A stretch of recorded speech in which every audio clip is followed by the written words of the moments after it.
Kambi mar KETRACO stima e pachoka mar KETRACO okoni onge ketho mane gitimo e winjruok e kindgi kod kambi mar ADANI manyiso ne jatend piny ochungo chenro mage e pachoka. Jatije mar KETRACO Ramogi kara kamano mako chung ni pod girito yudo lipot mar nonro mane ADANI timo mondo mi gifweny kapo ni owinjore ochulgi. Jafwambo marwa Nyakidi nigi ler mathoth. I have directed agencies within the Ministry of Transport and the Ministry of Energy and Petroleum to immediately cancel the ongoing procurement process for JKI expansion public-private partnership transaction, as well as the recently concluded KETRACO transmission in public partnership. Ndalo manok tok jatend piny William Ruto chiwo chik mar mayo kambi mar ADANI orak mane gichope kod KETRACO mar keyo teko stima. Jatije mar KETRACO Ramogi Mativo ochiwo ler kowacho ni onge gima lich mane okethore orak margi gi ADANI kata bed ni chilo mieno kambi mar ADANI e piny machielo.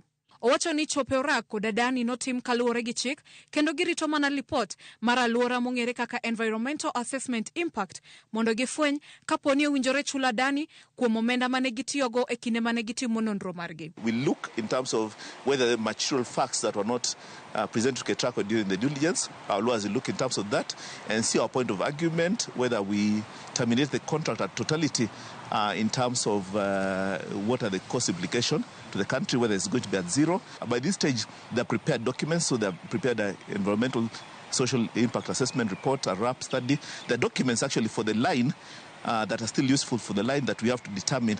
And what the P had agreed was that any costs that are verifiable in terms of, yes, they've done an EIA, we know the cost of doing an EIA, those costs can easily be reimbursed back to the proponent. So those are the two areas that we have. The reimbursement part of it is per the clauses and the act. Kata obedo ni ne gigeto keto e tim chenro maromo 90 ma keyo teko stima e pachoka, fuok mar bilion 650 ma gin go bang' chungo ADANI dhi kelo pek e chopo kare chenro go. Basically, in our transmission master plan, we identified approximately 90 projects, and the financial gap we have currently is approximately $5 billion. That's 650 billion cash shillings. That's what we need. We see ourselves requiring a minimum of $250 million per year for the next 20 years. Definitely government does not have the ability to borrow that kind of funds.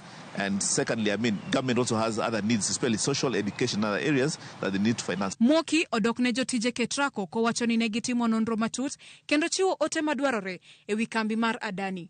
Omedo ni chenro mar kawo pach jopiny notime yo makare mar ni ne giromo kod jokanyo e sectors mopogore. By the way, I've looked at the diligence report. My team did an extremely good job on ADANI Energy Solutions Limited. One thing is issues of definitely public participation. I think the act is very clear in terms of what needs to be undertaken, which we undertook. We met quite a number of stakeholders. But definitely from the outcry from Kenyans is that they want information early enough. Information has always been there. Newspapers, information has always been there. Budget, policy statement, but it looks like everybody reads. I think it's something that we have learned quite a lot in terms of how to get things done differently. Owacho ni pod nitie counties moko e piny Kenya mathoth ne yudo chandruok mar stima makinde ka kinde, ahinya to e counties ma Kericho, Migori, Homa Bay kod Nyamira. Kenya still has a couple of lines that are seriously constrained, especially during peak hours. I'm sure anybody who comes from Kericho all the way to Migori, all the way to Homa Bay, Nyamira, all those areas know the kind of power quality they have.